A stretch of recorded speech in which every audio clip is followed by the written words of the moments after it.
Mu linnya lya Paatu n'erya Mwana n'erya Mwoyo Mutuukirivu. Amiina. Abantu ba Katonda mwenna, twagala okulaba olunaku olwayo olwokutaano olutukuvu lwetandikirako sapule yaffe ey'obusaasizi. Kati sapule yaffe ey'obusaasizi okuba ntugitandika leero, twagala okubaako ne bye twebuulira. Buli lunaku Omukama alina ky'atusaba oba alina emyoyo gy'atusaba okuleeta gy'ali. Twagala okusoma mu dayali ya Sister Faustina, dayali ye 1209, egamba nti ayi Yezu nkwesiga. Kitegeeza ki? Yezu yagamba Sister Faustina ebigambo ebyo nti ayi Yezu nkwesiga. Kati ne tulaba nti mu bulamu bwaffe tulina okwesiga Omukama okusobola okulaba nti tukola bulungi obulamu bwaffe era nga butambula bulungi. Era mu dayale y'emu n'atugamba nti Yezu gye yandagira okuwandiika n'okusoma n'okugisomesa okukulembera olunaku olw'obusaasizi etandika ku lwakutaano lutukuvu, Novena y'obusaasizi bwa Katonda etandika ku lwokutaano lutukuvu. Yezu yagamba ata Faustina, bye bino ebigambo Yezu bye yagamba Faustina, ti njagala mu nnaku zino omwenda ondeetera emyoyo ku luzzi olw'obusaasizi bwange. Gisome ku luzzi olw'obusaasizi bwange, giseneyo amaanyi n'ekyokutta ennyonta na buli kitone kyegyetaaga mu bizibu eby'obulamu naddala ku ssaawa ey'okufa. Kitegeeza ebirabo bye weetaaga ku ssaawa n'ebizibu, ekitone kye weetaaga ku budde obwo akikuwa. N'ayongerayo Yezu ng'era agamba Faustina n'agamba ku buli lunaku ojja kuleetera eri omutima gwange ekibinja ky'emyoyo eky'enjawulo, era ojja kuginnyika mu nnyanja eno ey'obusaasi bwange. Era nze njagala okundeetera emyoyo egyo gyonna mu nnyumba ya kitange. Ojjanga kukola ekyo mu bulamu buno ne mu bujja. Sijja kubaako kantu kennyima mwoyo gw'oleeta ku luzzi olw'obusaasi bwange. Wano atugamba buli mwoyo gwonna gwe tusabira mu budde buno obw'obusaasizi tewali gwagenda kuleka, tewugenda bulwa kantu, tagenda kuguma kintu kyonna. Kitegeeza bwe tuleeta emyoyo egyo ku lw'obusaasi bwa Katonda gifuna ebintu eby'enjawulo. Leero lwe lunaku lwe tutandika Novena eno, era bw'ogyetabamu n'owejjusa bulungi ofuna indulgensi y'ennamba. Indulgensi ya kyeki? Indulgensi etunaazaako enkovu zonna ez'ebibi byaffe. Kitegeeza bwe tugisoma bulungi ennaku 9 tutuuka ku lunaku lw'obusaasizi tuwangula byonna. Ku buli lunaku ojja kusaba kitange nga weesigama ku maanyi ag'okubonaabona kwange, oweeyo emyoyo egyo ebitone. N'addamu nti Faustina wano yayogera. Faustina wano n'addamu Yezu bw'ati, Yezu nsiima. Yezu simanyi bwe nsoma Novena eyo oba emyoyo gye nsooka okuleeta eri omutima gwo omusaasize ennyo. Yezu n'amuddamu nti ojja kundeetera emyoyo egy'okuleeta, nja kutegeeza emyoyo gy'okundeetera buli lunaku eri omutima gwange. Faustina yayogeranga ne Yezu okulaba nti emyoyo egyo agireeta gy'ali. Kati olw'emyoyo egyo gye yamusaba okuleeta, n'amugamba ku buli lunaku ogenda kundeetera emyoyo bwe giti. kati naffe twagala okutandika novena yaffe buli lunaku nga tuleetera Yesu emyoyo gy'asaba okumutwalira gisisinkane obusaasizi bwa Katonda.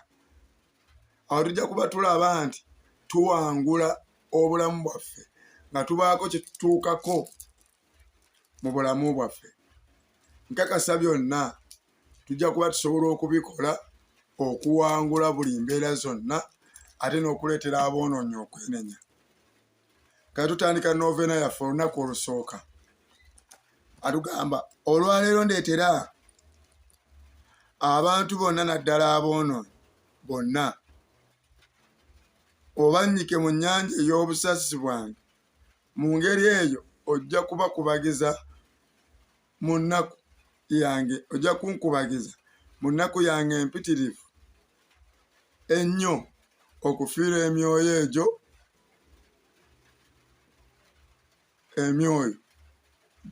emyoyo gye nkusuulamu. Wano atusaba okuleeta aboonoonyi.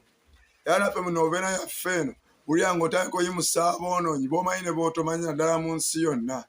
Mukama waffe Yesu tukuyimusiza aboonoonyi bonna mu nsi yonna. Obusaasizi bwe Mukama tubanyika mu nnyanja ey'obusaasizi bwo.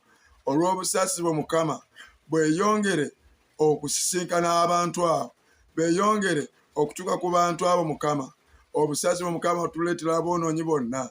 Mukama tukuleetera aboonoonyi bonna mu nsi yonna, abenzi, ababbi, aboolugambo, ab'emize gyonna. Mukama Yesu abalimba, Mukama bonna aboonoonyi abo bonna Mukama tubaleeta gy'oli. Mukama kubanga ye gwe Katonda asobola okukyusa emitima gyabwe. Mukama n'abasamize nabo Mukama tubakuleetera, kuba nabo Mukama tebatuukiridde mu maaso go. Mukama Yesu tukuleetera aboonoonyi abo bonna kubanga ye gwe Katonda asobola okubayamba n'okubataasa. Dayali ey'olukumi egamba bweti. Wali mu lunaku lwaffe olusoose ebali dayali ya 210. Kati wano atugamba ayi Yesu asingira ddala okuba omusaazizi mu kikula kyo kyennyini, atukwatira ekisa n'otusonyiyisa. Tutunuulira bibi byaffe naye otunuulira obwesige bwaffe bwe tussa mu kisa kye ekitakoma. Twanirize ffenna n'omutima gwo ogusingira ddala okuba omusaasizi, era totulekanga kugweyawulako. Ekyo tukikusaba nga tuyita mu kwagala okugatta ku Katonda Kitaffe ne Mwoyo Mutuukirivu. Ayi obusaasizi bwa Katonda obutalina kye bulemwa, obulokozi bw'abantu aboonoonyi, oli nnyanja ey'ekisa ey'obusaasizi. Oyambanga abo abakuwanjagira n'obwetowaze. Kitaffe atagwawo tunuulize ekisa abantu bonna, naddala aboonoonyi bambi bonna ababikkiddwa mu mutima gwa Yesu okusingira ddala okuba omusaasizi. Olw'okubeera okubonaabonako okuyitirivu ennyo, tulage obusaasizi bwo tulyoke tutende obuyinza obutakoma obw'obusaasizi bwo emirembe n'emirembe. Amiina. Kitaffe ali mu ggulu, erinnya lyo litiibwe. Obwakabaka obujje by'oyagala bikolebwe mu nsi nga bwe bikolebwa mu ggulu. Tuweerere emmere yaffe eya buli lunaku. Tusonyiwe ebibi byaffe nga naffe tusonyiwa abatukola obubi. Tutaasogwa mu kukemebwa naye tulookole mu bubi. Amiina. Mirembe Maria, ojjudde enneema, Omukama ali naawe. Waweebwa omukisa mu bakazi bonna, ne Yesu omwana w'endayo naye wa mukisa.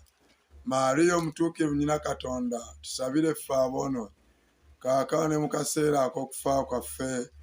Amiina. Nzikiriza Katonda, Patri omulinzi wa buli kantu, omutonzi w'eggulu n'ensi, ne Yesu Kristo omwana ali omu yekka, ye Mukama waffe, eyali muto ku lwa Mwoyo Mutuukirivu, n'azaalibwa Bikira Maria, n'abonaabona ku luleme lwa Ponsiyo Piraato, n'akomerwa ku musaalaba, n'afa, n'aziikibwa, n'akka emagombe. Ku lunaku olwokusatu n'azuukira mu bafu, n'alinnya mu ggulu. Atudde ku ddyo wa Katonda Patri omulinzi wa buli kantu, ayidde okulamula abantu abalamu n'abafu. Nzikiriza Mwoyo Mutuukirivu n'Eklezia Katolika omutukuvu, n'okussa ekimu okw'abatuukirivu, n'ekisonyiwo eky'ebibi, n'okuzuukira okw'emibiri, n'obulamu obutaggwaawo. Amiina. Ayi kitaffe ataggwaawo tukweza omubiri n'omusaayi omwoyo n'obwa Katonda w'omwana wo omwagalwa ennyo Mukama waffe era mulokozi waffe Yesu Kristo okuddaabiriza olw'ebibi byaffe awamu n'eby'ensi yonna. Katutanze sapule yaffe ey'obusaasizi olw'okubeera okubonaabona okwitiiva ennyo okwa Yesu tukwatula ekisa awamu n'ensi yonna. Olw'okubeera okubonaabona okwitiiva ennyo okwa Yesu tukwatula ekisa awamu n'ensi yonna. Olw'okubeera okubonaabona okwitiiva ennyo okwa Yesu tukwatula ekisa awamu n'ensi yonna. Olw'okubeera okubonaabona okwitiiva ennyo okwa Yesu tukwatula ekisa awamu n'ensi yonna. Olw'okubeera okubonaabona okwitiiva ennyo okwa Yesu tukwatula ekisa awamu n'ensi yonna. Olw'okubeera okubonaabona okwitiiva ennyo okwa Yesu tukwatula ekisa awamu n'ensi yonna. Olw'okubeera okubonaabona okwitiiva ennyo okwa Yesu tukwatula ekisa awamu n'ensi yonna. Olw'okubeera okubonaabona okwitiiva ennyo okwa Yesu tukwatula ekisa awamu n'ensi yonna. Olw'okubeera okubonaabona okwitiiva ennyo okwa Yesu tukwatula ekisa awamu n'ensi yonna. Olw'okubeera okubonaabona okwitiiva ennyo okwa Yesu tukwatula ekisa awamu n'ensi yonna. Ayi kitaffe ataggwaawo tukweza omubiri n'omusaayi omwoyo n'obwa Katonda bw'omwana wo omwagalwa ennyo Mukama waffe era mulokozi waffe Yesu Kristo okuddaabiriza olw'ebibi byaffe wamu n'eby'ensi yonna. Olw'okubeera okubonaabona okwitiiva ennyo okwa Yesu tukwatula ekisa wamu n'ensi yonna. Olw'okubeera okubonaabona okwitiiva ennyo okwa Yesu tukwatula ekisa wamu n'ensi yonna. Olw'okubeera okubonaabona okwitiiva ennyo okwa Yesu tukwatula ekisa wamu n'ensi yonna. Olw'okubeera okubonaabona okwitiiva ennyo okwa Yesu tukwatula ekisa wamu n'ensi yonna. Olw'okubeera okubonaabona okwitiiva ennyo okwa Yesu tukwatula ekisa wamu n'ensi yonna. Olw'okubeera okubonaabona okwitiiva ennyo okwa Yesu tukwatula ekisa wamu n'ensi yonna. Olw'okubeera okubonaabona okwitiiva ennyo okwa Yesu tukwatula ekisa wamu n'ensi yonna. Olw'okubeera okubonaabona okwitiiva ennyo okwa Yesu tukwatula ekisa wamu n'ensi yonna. Olw'okubeera okubonaabona okwitiiva ennyo okwa Yesu tukwatula ekisa wamu n'ensi yonna. Olw'okubeera okubonaabona okwitiiva ennyo okwa Yesu tukwatula ekisa wamu n'ensi yonna. Ayi kitaffe ataggwaawo tukweza omubiri n'omusaayi omwoyo n'obwa Katonda w'omwana wo omwagalwa ennyo Mukama waffe era mulokozi waffe Yesu Kristo okuddaabiriza olw'ebibi byaffe wamu n'eby'ensi yonna. Olw'okubeera okubonaabona okwitiiva ennyo okwa Yesu tukwatula ekisa wamu n'ensi yonna. Olw'okubeera okubonaabona okwitiiva ennyo okwa Yesu tukwatula ekisa wamu n'ensi yonna. Olw'okubeera okubonaabona okwitiiva ennyo okwa Yesu tukwatula ekisa wamu n'ensi yonna. Olw'okubeera okubonaabona okwitiiva ennyo okwa Yesu tukwatula ekisa wamu n'ensi yonna. Olw'okubeera okubonaabona okwitiiva ennyo okwa Yesu tukwatula ekisa wamu n'ensi yonna. Olw'okubeera okubonaabona okwitiiva ennyo okwa Yesu tukwatula ekisa wamu n'ensi yonna. Olw'okubeera okubonaabona okwitiiva ennyo okwa Yesu tukwatula ekisa wamu n'ensi yonna. Olw'okubeera okubonaabona okwitiiva ennyo okwa Yesu tukwatula ekisa wamu n'ensi yonna. Olw'okubeera okubonaabona okwitiiva ennyo okwa Yesu tukwatula ekisa wamu n'ensi yonna. Olw'okubeera okubonaabona okwitiiva ennyo okwa Yesu tukwatula ekisa wamu n'ensi yonna. Ayi kitaffe ataggwaawo tukuweereza omubiri n'omusaayi omwoyo n'obwa Katonda w'omwana wo omwagalwa ennyo Mukama waffe era mulokozi waffe Yesu Kristo okuddaabiriza olw'ebibi byaffe wamu n'eby'ensi yonna. Olw'okubeera okubonaabona okwitiiva ennyo okwa Yesu tukwatula ekisa wamu n'ensi yonna. Olw'okubeera okubonaabona okwitiiva ennyo okwa Yesu tukwatula ekisa wamu n'ensi yonna. Olw'okubeera okubonaabona okwitiiva ennyo okwa Yesu tukwatula ekisa wamu n'ensi yonna. Olw'okubeera okubonaabona okwitiiva ennyo okwa Yesu tukwatula ekisa wamu n'ensi yonna. Olw'okubeera okubonaabona okwitiiva ennyo okwa Yesu tukwatula ekisa wamu n'ensi yonna. Olw'okubeera okubonaabona okwitiiva ennyo okwa Yesu tukwatula ekisa wamu n'ensi yonna. Olw'okubeera okubonaabona okwitiiva ennyo okwa Yesu tukwatula ekisa wamu n'ensi yonna. Olw'okubeera okubonaabona okwitiiva ennyo okwa Yesu tukwatula ekisa wamu n'ensi yonna. Olw'okubeera okubonaabona okwitiiva ennyo okwa Yesu tukwatula ekisa wamu n'ensi yonna. olw'okubeera okubonaabona okuyitibwa ennyo okwa Yesu. Tukwatula ekisa wamu n'ensi yonna. Ayi Kitaffe ataggwaawo, tukuweereza omubiri n'omusaayi, omwoyo n'obwakatonda bw'omwana we omwagalwa ennyo, Mukama waffe era mulokozi waffe Yesu Kristo, okuddaabiriza olw'ebibi byaffe awamu n'eby'ensi yonna. Olw'okubeera okubonaabona okuyitibwa ennyo okwa Yesu, tukwatula ekisa wamu n'ensi yonna. Olw'okubeera okubonaabona okuyitibwa ennyo okwa Yesu, tukwatula ekisa wamu n'ensi yonna. Olw'okubeera okubonaabona okuyitibwa ennyo okwa Yesu, tukwatula ekisa wamu n'ensi yonna. Olw'okubeera okubonaabona okuyitibwa ennyo okwa Yesu, tukwatula ekisa wamu n'ensi yonna. Olw'okubeera okubonaabona okuyitibwa ennyo okwa Yesu, tukwatula ekisa wamu n'ensi yonna. Olw'okubeera okubonaabona okuyitibwa ennyo okwa Yesu, tukwatula ekisa wamu n'ensi yonna. Olw'okubeera okubonaabona okuyitibwa ennyo okwa Yesu, tukwatula ekisa wamu n'ensi yonna. Olw'okubeera okubonaabona okuyitibwa ennyo okwa Yesu, tukwatula ekisa wamu n'ensi yonna. Olw'okubeera okubonaabona okuyitibwa ennyo okwa Yesu, tukwatula ekisa wamu n'ensi yonna. Olw'okubeera okubonaabona okuyitibwa ennyo okwa Yesu, tukwatula ekisa wamu n'ensi yonna. Ayi Katonda omutuukirivu, ayi nannyini buyinza omutuukirivu, ayi gwe ataggwaawo omutuukirivu, tukwatula ekisa otusaasira awamu n'ensi yonna. Ayi Katonda omutuukirivu, ayi nannyini buyinza omutuukirivu, ayi gwe ataggwaawo omutuukirivu, tukwatula ekisa wamu n'ensi yonna. Ayi Katonda omutuukirivu, ayi nannyini buyinza omutuukirivu, ayi gwe ataggwaawo omutuukirivu, tukwatula ekisa wamu n'ensi yonna. Yesu nkwesiga, Yesu nkwesiga, Yesu nkwesiga. Amiina. Amatendo g'obusaasizi bwa Katonda.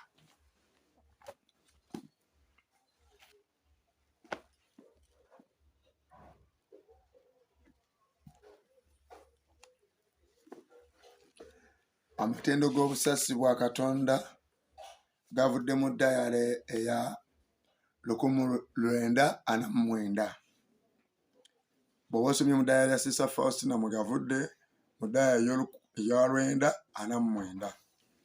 Atugamba nti okwagala kwa Katonda kimuli, obusaasi kye kibala. Buli omuntu ali mu kubuusabuusa asomye ebirowoozo by'obusaasi bwa Katonda afune okwesiga. Obusaasi bwa Katonda tujja kuddamu nti nkwesiga. Obusaasi bwa Katonda ofumbukuka okuva mu kwagala kwa Katonda nkwesiga. Obusaasi bwa Katonda ekyogerwa ku Katonda ekisinga obukulu nkwesiga. Obusaasi bwa Katonda ekyamagero ekitategeerekeka kwesiga. Obusaasi bwa Katonda ensula efumbukuka okuva mu kyamagero kya Trinity omutuukirivu ennyo nkwesiga. Obusaasi bwa Katonda ensula efumbukuka ku kyamagero kya Trinity omutuukirivu ennyo nkwesiga. Obusaasi bwa Katonda obutapimika amagezi gonna ag'abantu oba ag'abamalayika kwesiga. Obusaasi bwa Katonda omuva mu bulamu bwonna n'essanyu nkwesiga.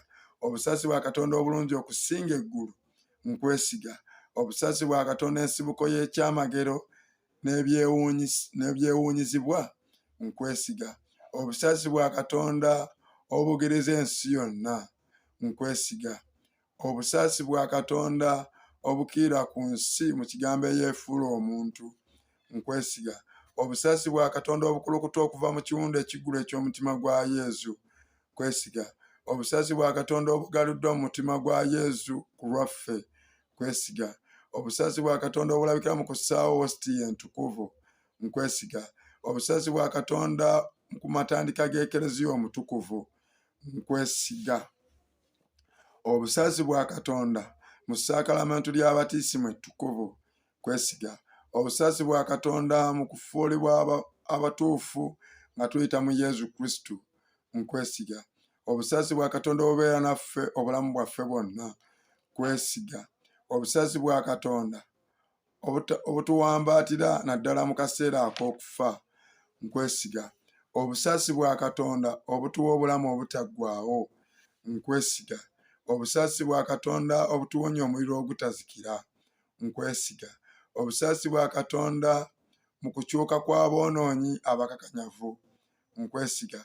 obusaasi bwa Katonda okwewuunyizibwa obwewuunyizibwa malayika obutategerekeka batuukirivu nkwesiga obusaasi bwa Katonda obutambula mu byewuunyo bya Katonda byonna nkwesiga obusaasi bwa Katonda obutusitula ne butujja mu bunaku bwaffe bwonna nkwesiga obusaasi bwa Katonda ensibuko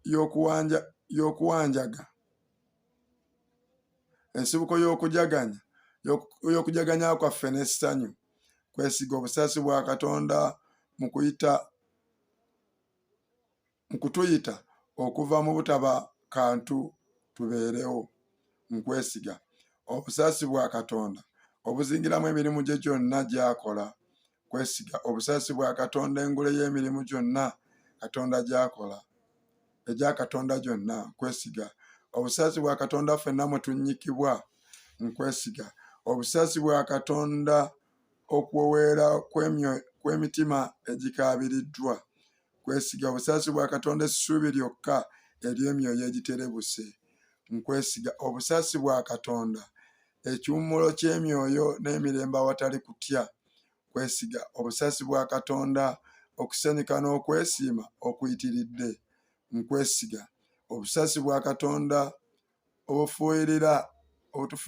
obutufuuyirira essuubi mu abo bweriweddemu kwesiga Waludaya eya 95 twegayire Katonda atagwawo obusaasizi mwe butalina kkomo era enkuluze y'ekisa mwetekalira tutunuulize ekisa era otuwonye obusaasizi bwo muffe era oyongere obusaasizi bwa muffe mu biseera ebizibu tuleme kuterebuka n'okuggweeramu ddala amaanyi naye twesiga obulungi twewongeyo eri ekyo ky'oyagala era nga kwe kwagala obusaasi bwennyini ddala eya 95 ayi obusaasi bwa Katonda obutategeerekeka era obutaliiko kkomo okutenda n'okusinza era obutasaanira ani akisobola ekyokwogera ku Katonda ekisukiridde gwe ssuubi eriwoomerevu eri abantu aboonoonyi emunyenye y'ensi era ennyanja mwegatta eri aboonoonyi tukikusaba nga tweta mu Kristo Mukama waffe kabaka w'obusaasi oyo ng'ali wamu naawe ne Mwoyo Mutuukirivu ng'atulaga obusaasi emirembe n'emirembe amiina. Sister Faustina omutuukirivu otusabire. Sister Faustina omutuukirivu otusabire. Sister Faustina omutuukirivu otusabire. Ayi Mukama Katonda kitaffe obusaasi bwe mweyongera okukulukuta tambula gwe nannyini busaasi nga bw'otulaga mu kifaananyi kyo nti otambula Mukama obusaasi bw'obwo bweyongera okutambula obusaasizi bw'obwo butambule Mukama butuuke ku boonoonyi bonna mu nsi yonna Mukama tukowola obusaasizi bw'obwo Mukama busisinkana aboonoonyi bonna Mukama Yesu Mukama obusaasi bwo Mukama busisinkana aboonoonyi Mukama Yesu obawe enneema okuva mu bwonoonyi bwabwe obave enneema okuva mu bibi byabwe byonna bye batambuliramu Mukama mu Novena eno naddala n'olunaku olutandikidde ddala mu Novena eno Mukama waffe Yesu yongera okusisinkana abantu bonna yongera okusisinkana buli omu tusobole okuba nga tubaako we tutuuka mu bulamu bwaffe Mukama obusaasi bwe bukulukutire buli omu Mukama buli mwonoonyi yenna mu nsi yonna abenzi ababbi abalimba Mukama abakumpanya Mukama Yesu abalyake Mukama Yesu bonna Mukama Yesu buli omu mwonoonyi mu kiti kye Mukama Yesu yongera omusisinkana Mukama mu busaasizi bwo obusaasi bwo Mukama bukulukute busisinkane buli omu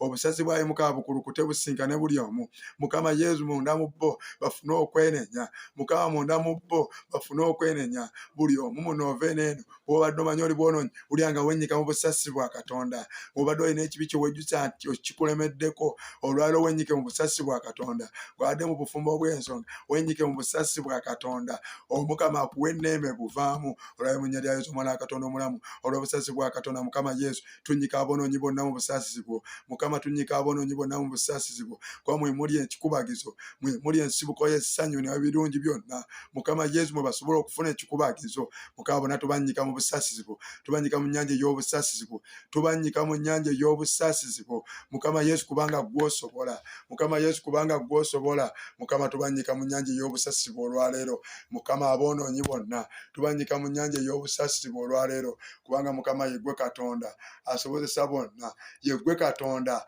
asobozesa bonna. Mukama Yesu bonna yongera okubasinkana, Mukama Yesu bonna yongera okusinkana buli omu kubanga ye gwe Katonda. Mukama sinkana buli omu kaseera kano, Mukama sinkana buli omu kaseera kano. Mukama olw'obusaasizibwe, olw'ekisa kyaye Mukama sinkana buli omu kabaka bakabaka, buli mwonoonyi yenna Mukama Yesu musinkana yonna gy'ali. Mukama Yesu yongera okusinkana buli omwonoonyi yenna. Mukama obusaasizibwe Mukama businkane buli omu. Ekisa kyo Mukama kibasisinkane ate Mukama bawe okwenenya bakyukire ddala badde gy'oli. Ku bwa Yesu Kristo oyo Mukama waffe. Amiina. Ayi Yesu nkwesiga, ayi Yesu nkwesiga, ayi Yesu nkwesiga. Abantu ba Katonda mwenna tubeebaza abeetabye awamu naffe ate naddala mmwe abatugoberera ku mukutu guno gwa YouTube. Mweyongere okusharinga, mweyongere ate mwenna abatanaba ku subscribe. If you have not yet subscribed, you can do so. Bwatanaba tweyungako oba tugoberera, tugoberere. Genda awali akagambo subscription okanyige, ate n'awali akade okanyigemu.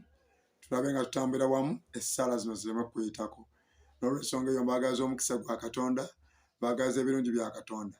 Ekisa Mukama kyatukoowolera era ekisa ekyo kyongera okusinkana nammwe.